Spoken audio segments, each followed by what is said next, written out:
So first of all, just let me extend my thanks to the organizers for asking me to present to you today. I'm very grateful for that. It's just a really great honor for me to be able to make the presentation, to have done the briefing report. I have been asked to make a presentation on the length of the president's term and whether the president's term should be reduced from 7 years to 5 years, and if so, should presidential elections be held at the same time as local and European elections. As we heard this morning, there is plenty of things that could be debated about the presidency, the presidential powers, nominating procedures for the presidency, financing of presidential election campaigns. There's all sorts of things that could be debated about the presidency. But what I was asked to do and what you've been asked to debate is the issue of the length of the presidential term. So that's what I'm going to make a presentation on. If other questions arise, then I'll leave it to Tom and others to decide how we discuss those. So just to begin, when the presidency was established in 1937, quite a lot of countries had 7-year presidential terms. So in that sense, it was fairly standard at that time to have a 7-year presidential term. But things have moved on. Now, most countries with presidents have a 5-year presidential term. So Ireland, therefore, is out of line with most other countries. Now, I think that's especially the case since the early 1990s, when a lot of Central and East European countries and countries elsewhere established presidencies, and most of those gave their presidents 5-year terms. So in a sense, I think this is a question that's come onto the political agenda in recent years because Ireland has become more out of line with other countries. That's not necessarily a reason for changing the length of the president's term, reducing the length of the president's term. You could quite happily say that it doesn't matter that Ireland's out of line. You could quite happily say that Ireland, it's a good thing that Ireland is not quite unique, but that Ireland is different from other countries. But nonetheless, I think in terms of the context of why this question is being asked, I think it is the fact that Ireland is increasingly out of line that it's perhaps come up now when it didn't come up previously. So if we just turn to the arguments for and against, so you have the briefing document, I'm going to just run through them. I think the argument you hear most often about why the president's term should be reduced deals with an issue that you've already heard about this morning, and I think you'll probably hear a lot about during the sessions to follow over the coming year. It's about public engagement. It's about getting more people involved in politics. It's about getting people more active in the political process. So obviously, if you reduce the president's term for 5 years, presidential elections should happen more frequently. Therefore, people will have more of an opportunity to take part in the political process. As many of you know, at the moment, if a presidential election is coming up and there's only one candidate, then there's no popular vote. The president is returned uncontested. So that means that at the moment with a 7-year presidential term, you can sometimes have 14 years between one presidential election and another. So that would be the case, for example, with Mary McAleese. She was elected in 1997. There was no contest in 2004. And so the next presidential election was in 2011. So 14 years between one presidential and the next presidential election and the next presidential election is clearly a very long time. So people would argue that reducing the president's term to 5 years will give people more of an opportunity to vote for the president and will allow people to be more involved in the political process. Clearly, reducing the president's term by itself doesn't stop the potential for uncontested elections, so they could still happen.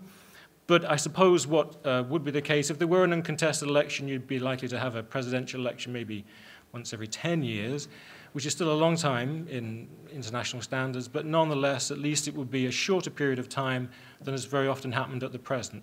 So the argument about reducing the president's term is quite strongly made by people who want more people to get involved in the political process. The second reason is about accountability. In some sense, it's a very similar argument.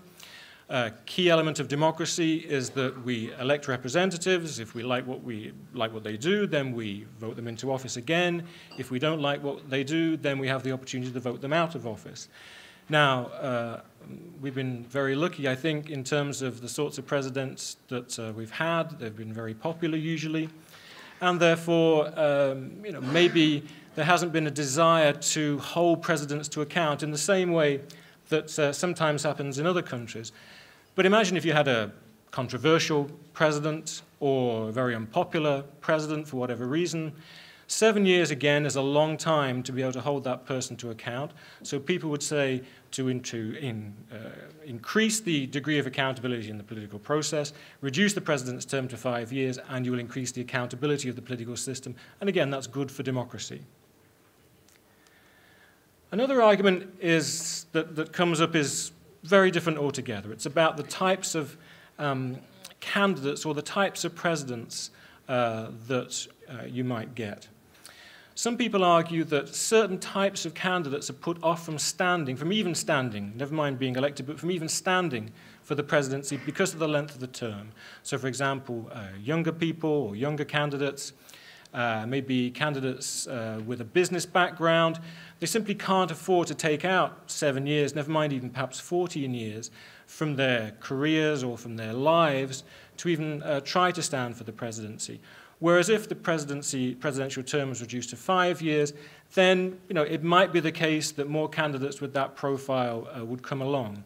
And some people say that would be a good thing, that we need to diversify the type of candidates, representatives that we have, maybe with younger candidates, maybe with more business-oriented candidates. So reducing the presidential term might help that. I think there are perhaps 2 points just to note there. One is that in the Constitution at the moment there is an age limit for presidential candidates, which is 35. So I think 35 is young. But nonetheless, if you really want young candidates and wanted it below 35, you'd have to have a constitutional amendment to change that. So there would be a limit to how young candidates could be, even if this particular reform were to encourage younger candidates. And also, some people would say that reducing the president's term really just misses the point here, because what really stops a more diverse set of candidates from emerging are the nomination procedures. It's not really the length of the presidential term that will generate a different type of candidates. But nonetheless, the argument is made that reducing the president's term might encourage a different set of candidates to stand. Another argument that you sometimes hear is sort of related to the last two in some senses, but it's about popular presidents. So we talked about unpopular presidents, perhaps holding them to account. There's an argument that sometimes people put forward that, again, the 7-year presidential term puts off popular incumbent presidents, popular sitting presidents, from standing for election again. So presidents might make the calculation that they've been in office for 7 years. Another 7 years is a very long time. And even if they're popular, they decide to stand down. The example that's used here would be Mary Robinson. So she was elected in 1990. If the presidential term had been 5 years and she'd been asked to stand for re-election in 1995, she may well have been re-elected. She may well have decided that she wanted to stand for re-election in 1995, in which case she would have been in office until 2000. But as it was, the presidential term was 7 years, so therefore she was up for re-election in 1997. By that time, other opportunities had come along. She perhaps made the calculation that, another 7 years and 14 years in total was too long a time.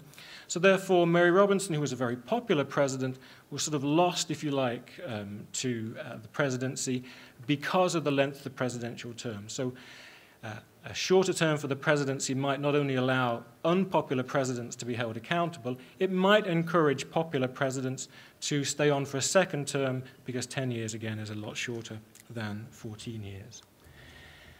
And the final argument in favor is a sort of a preemptive strike, almost. You hear the argument that if the presidential term is reduced to 5 years, then there'll be more frequent presidential elections. Elections cost money, cost the taxpayer money. Therefore, with more frequent elections, there'll be a greater cost to the taxpayer, and that money, especially in the state of the economy at the moment, will be better spent on other things than presidential elections. That begs the question of how much presidential elections cost the taxpayer, and it's actually quite difficult to determine that figure. It's certainly the case that candidates who reach a certain amount of the quota are entitled to a certain amount of money reimbursed for their campaign expenses. In 2011, it was €200,000 for each candidate, and 3 candidates were able to reach that particular part of the quota last time. So the cost to the taxpayer in terms of a reimbursement of expenses at the last presidential election was €600,000. But in addition to that, by law, each presidential candidate is entitled to send out a leaflet to everybody on the electoral register. And that too, send out a leaflet free of charge. So that cost will be taken up by the taxpayer. Now, I think in 2011, there were just over 3 million people on the electoral register. There were 7 candidates. So that's 21, a maximum, potential maximum of about 21, maybe more, 22 million pieces of election literature going through people's doors that the taxpayer was picking up the cost of. So that could be about €10 million. I haven't seen an official figure that costs that. But that's clearly a lot more money than actually candidates are reimbursed for their electoral expenses. So presidential elections do cost the taxpayer money. There are other costs as well, but I think they're relatively minor to those two. So if you're in favor of reducing the presidential term, how do you counter that argument? And I think people say 3 things. They say, 1, we're a democracy. Democracies have elections. Whether we like it or not, elections cost money. And therefore, we can't stop having elections just to save money. Therefore, we just have to accept that there will be a cost to the taxpayer for elections. I think we can do a bit better than that. We can also, I think, say, well, there are ways in which the cost of presidential elections could be reduced. Even before the 2011 presidential election, the amount of campaign expenses that were reimbursed by the taxpayer, that was reduced from €260,000 to €200,000. So it is possible to reduce, and politicians have shown the will to reduce the amount of money that candidates get reimbursed for their expenses. But in addition, there are all sorts of ways in which the cost of leafleting could be reduced as well. A leaflet might not have to go to every voter on the electoral register. It could go to every household. You could have one leaflet for all the presidential candidates rather than each presidential candidate sending out a leaflet, which would reduce the number considerably. So there are all sorts of ways. You might opt out of a leaflet if you had it on your polling card and when you were registering, you ticked a box to say, I don't want a leaflet, I'm happy just to go on the internet and look for information. There are all sorts of ways in which you could reduce those costs. So people who say people who argue in favor of reducing the president's term will say that the cost of presidential elections doesn't have to go up. And in fact, a third reason they sometimes put forward to say is that the cost might even go down, because if you had presidential elections at the same time as European and local elections, then you could bundle a lot of these costs together, bundle a lot of the campaign expense costs together, bundle a lot of the leaflet costs together, and who knows, the cost of presidential elections or the cost of elections in total might come down. So I think those are the basic arguments in favor. What about the arguments against? I mean, the first one deals, I think, explicitly with this notion of public engagement. So the argument was that more frequent presidential elections, more people will be engaged. Well, the flip side of that is electoral fatigue. People simply get fed up with voting. We've seen in recent referendums, turnout figures have been relatively low. The presidential election turnout was lower than at the Doyle election in the same year in 2011.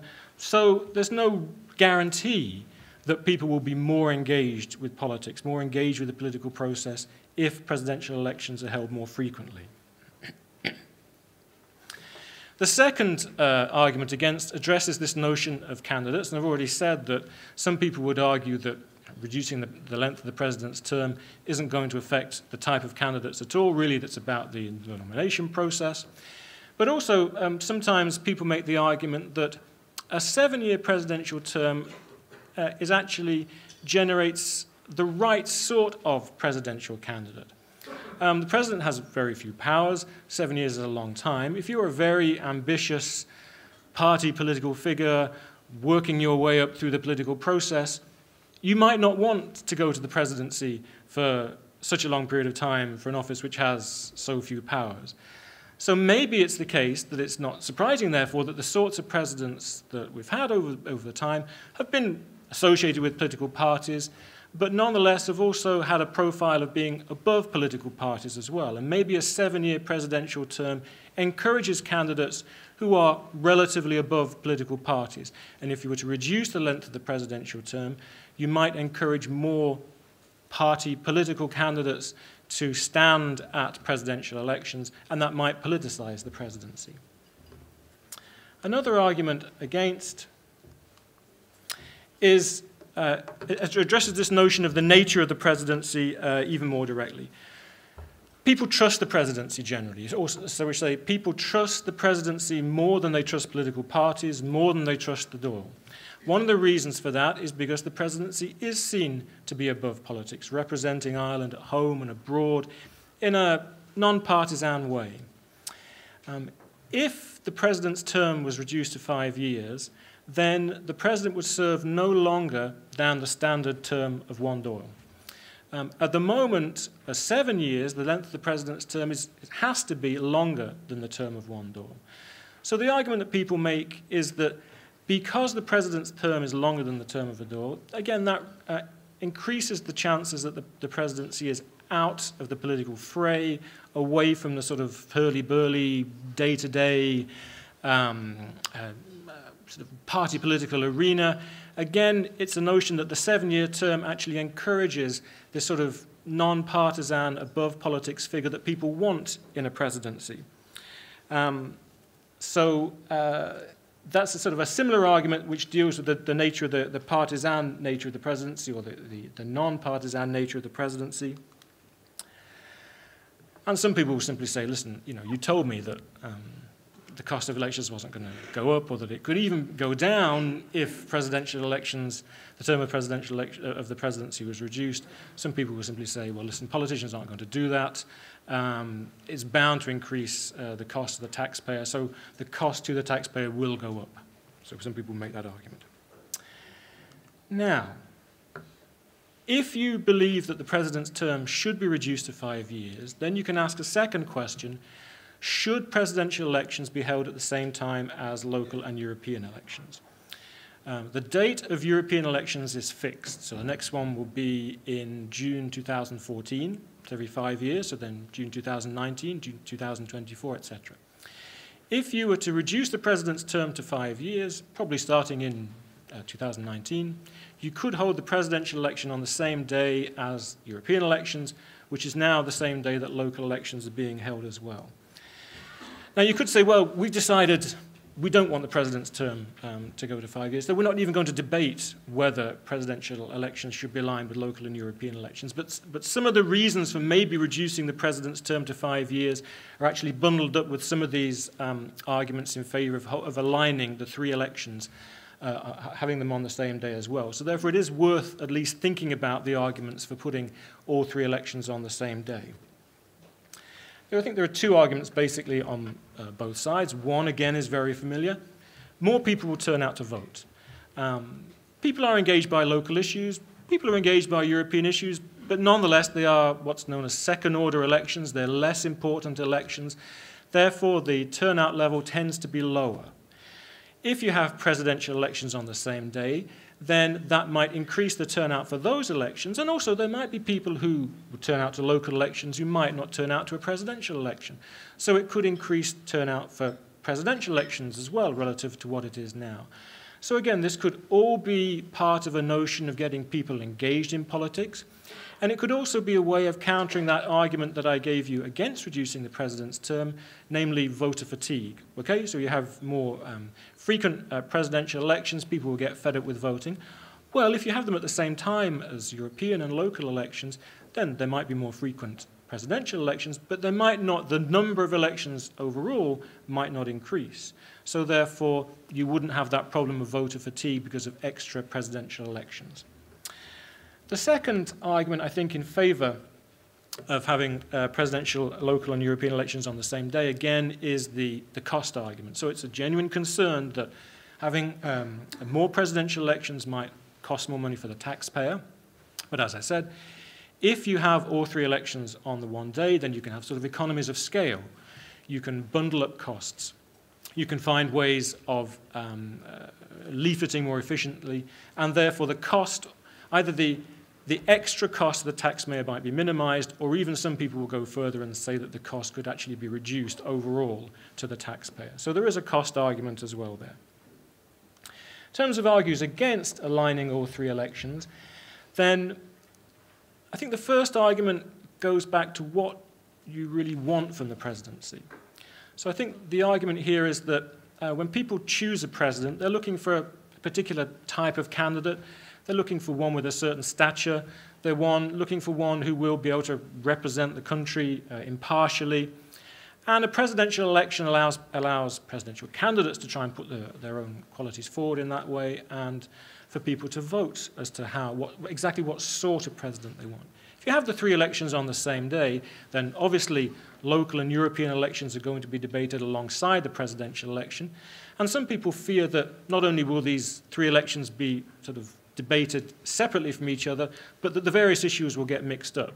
So the presidency will be asked about local issues. The presidential candidates will be asked about European issues.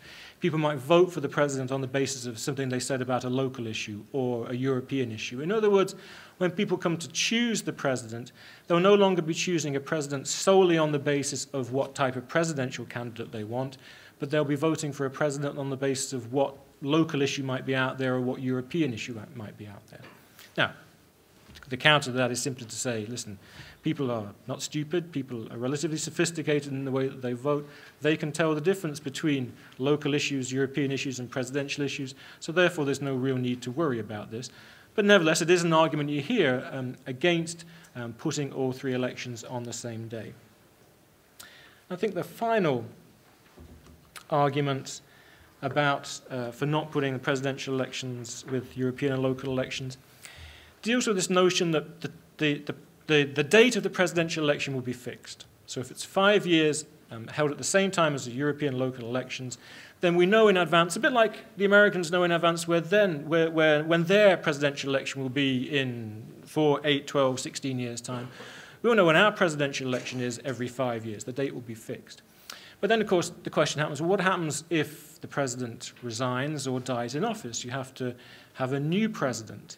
Now, that's going to have to be dealt with anyway, but the question might be, well, do you have another election for a short period of time before the fixed date arrives again? Do you have to create a vice presidency like there is in the US? And the vice president becomes president for this short period before the next presidential? Do you have some other system? It's easy enough to come up with some sort of way of dealing with this eventuality. But the argument is that whatever scenario you come up with, whatever solution you have to this particular problem, the person who's in office then for that period of time will be seen as a second-class president, an interim president, sort of a stand-in. And that, again, will devalue the presidency. I think those in favor of reducing the president's term will say, well, listen, this has happened, but it happens very, very rarely. So it shouldn't really be a reason for not reducing the president's term, for not then aligning them with the other two sorts of elections. So I think those are the main arguments for and against reducing the president's term, and then the issue of aligning the elections. I just wanted to say, to finish up with, that I know of one opinion poll that was taken that did ask this question, and people were pretty much split. I think it was 46-36 in favor of reducing the president's term. So there wasn't an overwhelming body of opinion either for or against in the public on this issue, though it has to be said the issue hasn't been debated either, and it could be when the issue is debated that those figures could change very much. And just in terms of the submissions to the convention, I think by yesterday afternoon or yesterday lunchtime, there'd been, I think, 24 submissions to the convention on this particular issue. And if I remember correctly, I think 6 were in favor of reducing the president's term. The others were opposed or seemed to be opposed. And of the 6 that were in favor, I think 3 were in favor of aligning the 3 elections. So there's a difference there between the one opinion poll that I know of that's been taken in terms of how people feel about this issue and the sorts of submissions that have come into to the convention about the issue. So thank you very much.